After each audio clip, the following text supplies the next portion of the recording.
नमस्कार साथियों, एक बार फिर मैं दीपंकर समझदार, चार्टर्ड अकाउंटेंट, आपका दोस्त और business growth associate. Small business अगर फाइनेंस का है, तो उसको जबरदस्त बड़ा कैसे बना सकते हैं, इसके लिए आज 6 बहुत इंपॉर्टेंट टिप देने वाला हूं, जिससे कि आप लोग फाइनेंस बिजनेस को एकदम जबरदस्त स्ट्रक्चर्ड और प्रॉफिटेबल और साथ ही में ग्रोथ भी करा पाएंगे। और इतना ही नहीं, उसके बाद में 4 बोनस पॉइंट भी देने वाला हूं, ताकि और कोई गलती रहे ही मत। तो बहुत इंपॉर्टेंट वीडियो आज का, और वीडियो को आगे शेयर जरूर करना है आपको, ताकि ज्यादा से ज्यादा लोग फॉलो करें और अपने अनुसार अपने बिजनेस को जबरदस्त ऊंचाइयों तक ले जाएं। सबसे पहला पॉइंट है clarify your business plan and business model. इसका मतलब यह हो गया कि आपका बिजनेस किस तरीके से काम करने वाला है। सर ये तो फाइनेंस बिजनेस है, ये किस तरीके से काम करेगा? जैसे पैसा लेंगे और पैसा देंगे, यही तो बस हमारा काम है? नहीं, आपको बिजनेस मॉडल रेडी करना पड़ेगा कि भाई मेरे पास में फाइनेंस का सोर्स कहां से आने वाला है, उसको मैं किस तरीके से लगाने वाला हूं, कौन कौन से प्रोडक्ट्स हम लोग रखने वाले हैं, और ये प्रोडक्ट कब कब लॉन्चिंग करेंगे, पहले महीने का टारगेट क्या होगा, दूसरे महीने का टारगेट क्या होगा, इस तरीके से हमारा रोड मैप क्या होगा,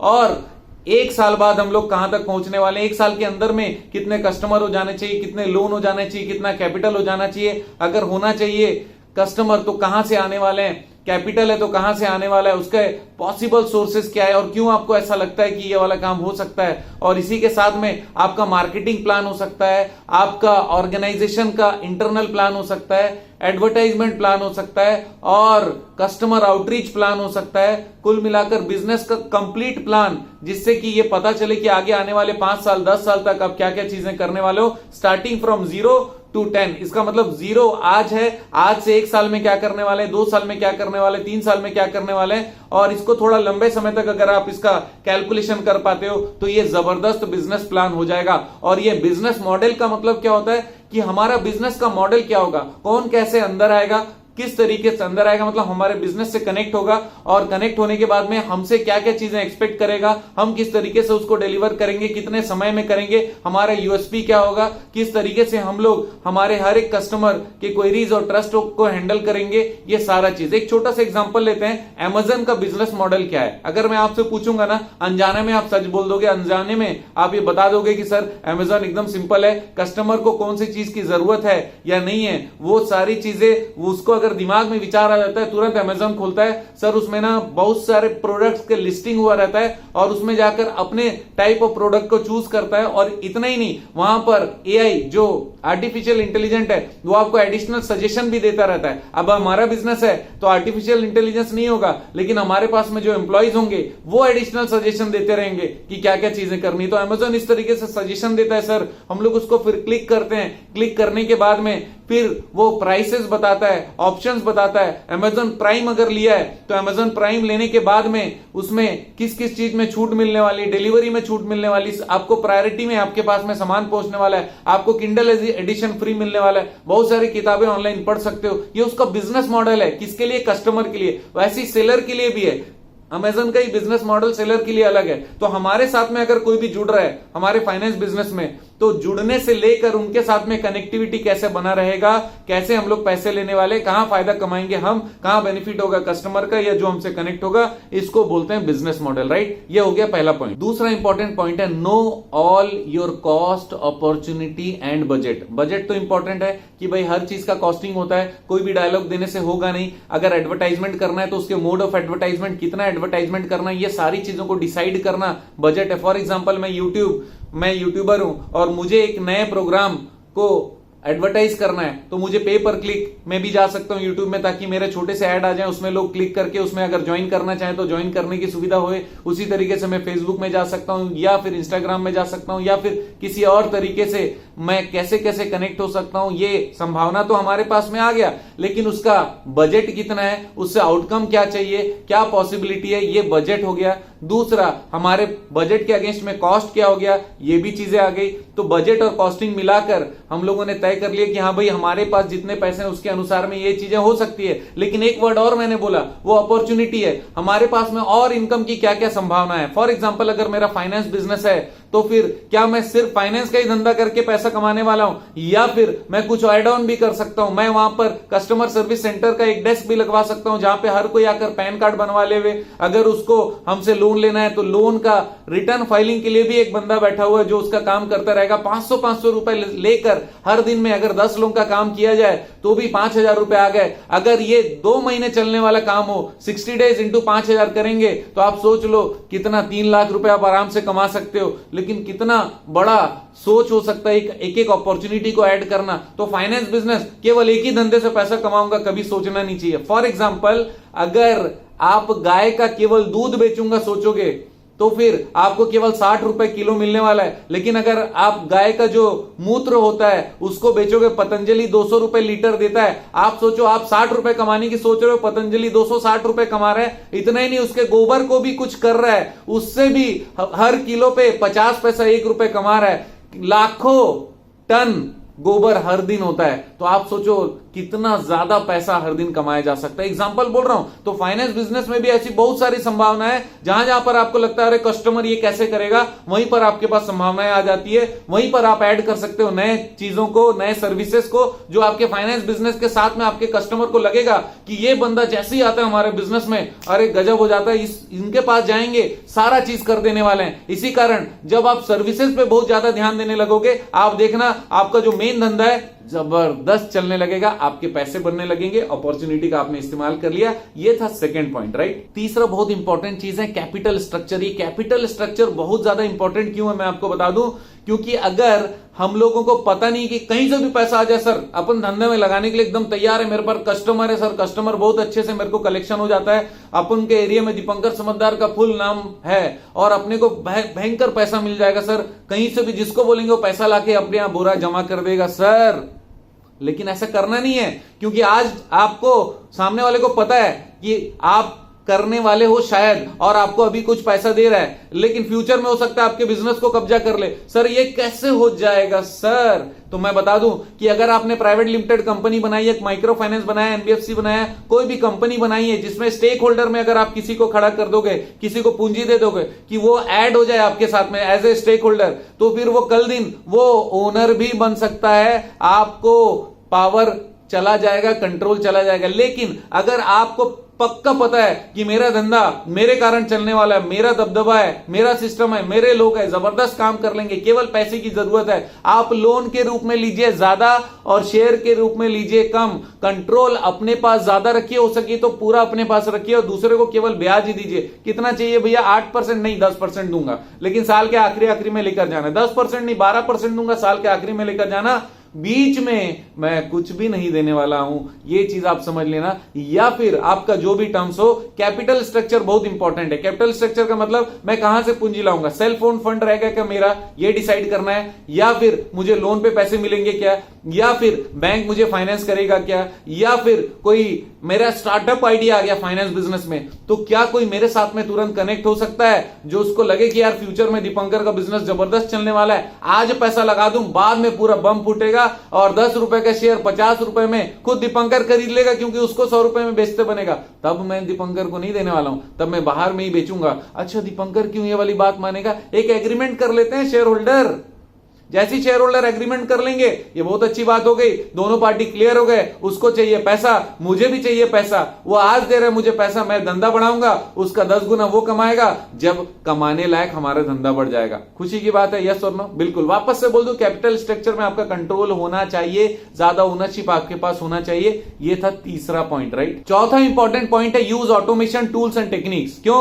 क्योंकि अगर बोलोगे सर मैं तो ऐसे ही मुंशी वाला काम करूंगा, मत करिए सर, सॉफ्टवेयर लीजिए, उसको टेस्टिंग कराइए। अच्छा सर किससे सॉफ्टवेयर लूं? आपको जितने, अच्छा एक और चीज बता दूं, आप कम कॉस्ट पे आपका इंटरेस्ट है, या फिर ज्यादा एक्यूरेसी या ड्यूरेबिलिटी, या फिर हमारा सीक्रेसी जो मेंटेन कर ले, या फिर जिसमें कोई गलती होने की संभावना ना हो, धोखे की संभावना ना हो, ये तो मैं ये कहना चाहता हूं कि जहां पर कोई भी सॉफ्टवेयर टूल्स या टेक्निक्स आप लेने वाले हो, सॉफ्टवेयर खरीदने वाले हो, कोई टूल्स खरीदने वाले हो, आप उसके साथ में एग्रीमेंट कर लो और ये भी देखो कि वो रेपुटेशन बराबर है कि नहीं, ये भी चेक करो कि वो कंपनी पुरानी है कि नहीं, उसकी बैलेंस शीट हो सके तो अपने सीए से डाउनलोड करा लो, दिक्कत है मुझसे बात कर लो। आप लोगों को किसी को भी, किसी के साथ में भी कोई डील टर्म्स एंड कंडीशन आपको समझना है ताकि लॉन्ग टर्म आपका बिजनेस ग्रोथ करे। क्योंकि आपका सोचो सबसे बड़ा पूंजी क्या है, आपके कस्टमर जिसको आप दौड़ दौड़ के लाते हो, उस वही डेटा अगर मान लो कि सॉफ्टवेयर वाला यूज कर जाए, किसी और को दे दे, कोई और उस फ्री में उस डेटा का धंधा कर जाएगा,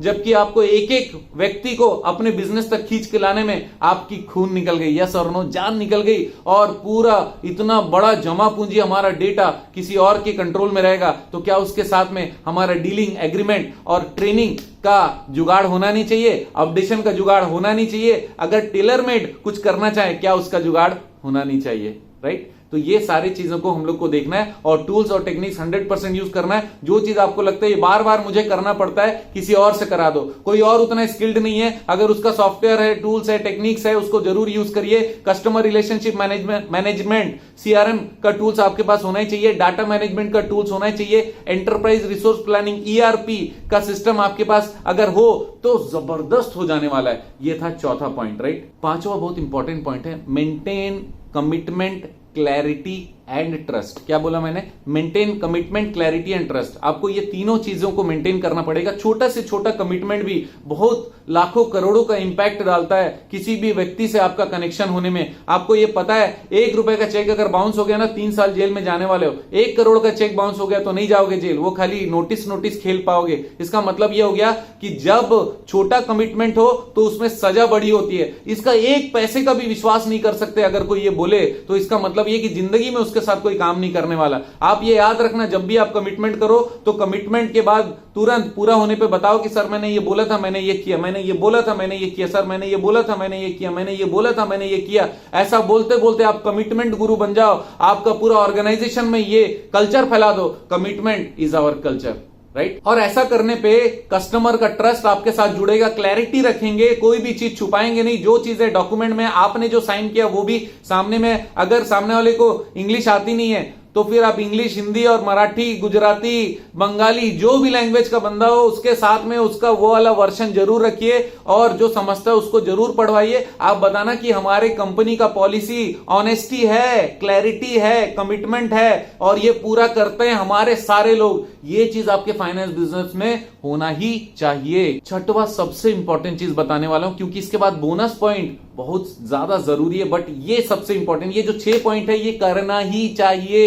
100% प्रोफेशनल कंसल्टेंसी लीजिए, किसी भी ऐरे गहरे नत्थू खैरे से डील मत करिए जो आपकी कंपनी को डुबा सकता है। जितने निधि कंपनी वाले उनको मालूम है कि हमको डुबाया किसने, मेरे को पूछने का जरूरत नहीं। एनबीएफसीज वाले लोग कहीं से भी नॉर्मल काम करा लेते हैं, तो फिर अगर प्रूडेंशियल नॉर्म्स और कंप्लायंस में आरबीआई का कोई भी गड़बड़ी होती है तो कंपनी चले जाती है पूरा क्लोजर में, या फिर उस पर बहुत बड़ी पेनल्टी लगती है। और आरबीआई की पेनल्टी को कोई मना ही नहीं कर सकता, चाहे बैंक हो, कोई एनबीएफसी हो, या फिर कोई भी बड़ी एनबीएफसी हो चाहे छोटी एनबीएफसी हो, की कोई फर्क नहीं पड़ता आरबीआई को। वो बोलता है बॉस आप नियम पालन नहीं करोगे आप गए। इसका मतलब प्रोफेशनल हेल्प यहां पर बहुत जरूरी है 2 चीजों के लिए, एक तो 100% कंप्लायंसेस के लिए, और दूसरा आपको मैं बताना चाहता हूं कि कस्टमर तो प्रोफेशनल हेल्प बहुत ज्यादा जरूरी है ताकि आपके ऑर्गेनाइजेशन में किसी प्रकार की कोई गलती ना हो, आपके काम में कोई गलती ना हो, लीगल में कोई गलती ना हो। और साथ ही साथ में ट्रेनिंग बहुत इंपॉर्टेंट है ओनर्स का भी। मालिक ही अगर सुधरा हुआ नहीं है, या मालिक कोई सारा कंसेप्ट क्लियर नहीं, या फिर मालिक का सोच बड़ा नहीं है, तो उसके एम्प्लॉय आगे बढ़ नहीं सकते, क्योंकि बढ़ते साथ वो रोक देगा, बोलेगा बॉस इससे आगे जाना नहीं, अपना सोच तो यहीं तक है, तू ऊपर कैसे जा रहा है। लेकिन ट्रेनिंग मालिक की भी जरूरी है ताकि वो यहां तक सोचे, और स्टाफ या टीम की भी जरूरी है जो यहां तक अगर सोच रहा है यहां तक ले आए, यहां तक ले आए, यहां तक ले आए, यहां तक ले आए, हो सके तो अपने आपको फिर से ऊपर बढ़ाना है, फिर स्टाफ को ले जाना है। ऐसे ऑर्गेनाइजेशन पूरे भारत, पूरी दुनिया में जाने लायक होना चाहिए। तो फिर ट्रेनिंग और प्रोफेशनल हेल्प बहुत ज्यादा जरूरी है, राइट। अब इंपॉर्टेंट पोर्शन है बोनस का। 4 बोनस बताने वाले हूं, ध्यान से सुनना है आपको। सबसे पहला 100% कंप्लायंस का कंपनी बनाइए अपना। हमारी कंपनी में 100% कंप्लायंस, 100% इन टाइम। दुनिया का कोई भी आदमी, इनकम टैक्स डिपार्टमेंट आए, आरओसी आए, या फिर जीएसटी डिपार्टमेंट आए, हमको कोई फर्क नहीं पड़ता।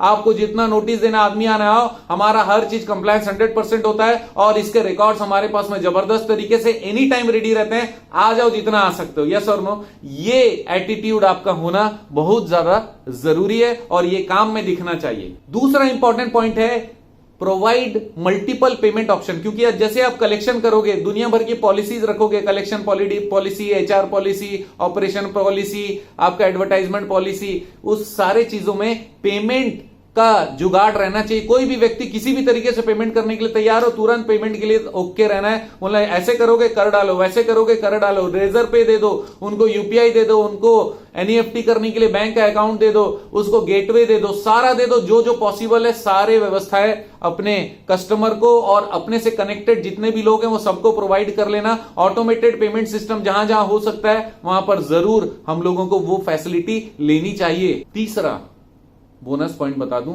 इन्वेस्टमेंट करिए ग्रोथ पे। अभी काफी सारे क्लाइंट लोग बिजनेस कोचिंग पे जा रहे हैं क्योंकि वो अपना ग्रोथ चाहते हैं। वो चाहते हैं 1-to-1 हमारा बिजनेस कोचिंग हो जाए, हमारा बिजनेस 100 गुना आगे बढ़ जाए, 10 गुना आगे बढ़ जाए, जितना मैं सोच रहा हूं उससे भी और ज्यादा मेरी सोच डेवलप करना चाहता हूं, कर नहीं पा रहा हूं। सर आ जाए, सर करवा दे, या जो भी बिजनेस ग्रोथ कराना चाहे वो करा दे, ट्रेनिंग करा दे, मोटिवेशन करा दे, कोई मुझे करा दे। आप चाहोगे और काम होना है। एक बार मान के तो देखो, एयरटेल भी क्या कहता है, बात करने से बात बनती है। एक बार बात करो, आपकी बात बन सकती है। अगर आपको हमारी मदद चाहिए, हमारी टीम हमेशा अवेलेबल है और मुझसे भी बात करने के लिए हमारी टीम से कनेक्ट होकर कि सर मुझे बिजनेस कोचिंग की जरूरत है, आपको कोई फीस लगने नहीं वाला है। अगर आप ये वर्ड इस्तेमाल कर लेते हो तो मैं डायरेक्ट आपसे बात करूंगा, क्योंकि मेरा उद्देश्य है कि ज्यादा से ज्यादा लोगों को मदद कर सकूं। और अगर एक बिजनेस को हमने बड़ा बनाने में मदद किया, वो हजारों लोगों को वैसे भी रोजगार देने वाला है। इनडायरेक्टली हजारों लोगों के लिए मैं मददगार बनना चाहता हूं। और last bonus point but not the least, ये कि कंपनी का कल्चर जबरदस्त होना चाहिए। कोई भी अगर आपकी कंपनी में आ जाए तो उसको मजा आ जाए। क्या कल्चर है यार, लोग नमस्ते करते हैं, इतने कॉर्डियली, इतने अच्छे तरीके से बात करते हैं। हर कोई आखिरी समय तक, जब तक कि हम लोग उनसे पूछते हैं, बात करते हैं, वो बताते रहता है। इतना ही नहीं, अगर मैं कोई दूसरी बात भी पूछूं तो अगर वो जानता है तो जरूर हेल्प करने की कोशिश करता है, या कोई दूसरा व्यक्ति कनेक्टेड है तो बता देता है कि इस व्यक्ति से मिल लीजिए। और मुस्कुराहट तो हमारा ट्रेडमार्क है। क्या कल्चर है यार इस ऑर्गेनाइजेशन का, गजब हो गया, मजा आ गया। ऐसे फाइनेंस बिजनेस को कोई हरा ही नहीं सकता पूरे भारत में, पूरी दुनिया में। आप जरूर जाओगे, आपको जबरदस्त सफलता मिले, ये मेरी शुभकामना है। क्योंकि आप जानते हो मेरा मिशन है हमेशा आप लोगों की मदद करना और समय पर सारी जानकारी देना। तो बने रहेगा मेरे साथ, वीडियो को शेयर जरूर करिएगा, सब्सक्राइब करते रहिएगा। लाइक बटन थोड़ा कम दब रहा है आजकल, मैं चाहता हूं कि आपका प्रेम मुझ पे वापस बरसे। आपका दिन जबरदस्त और शुभ हो।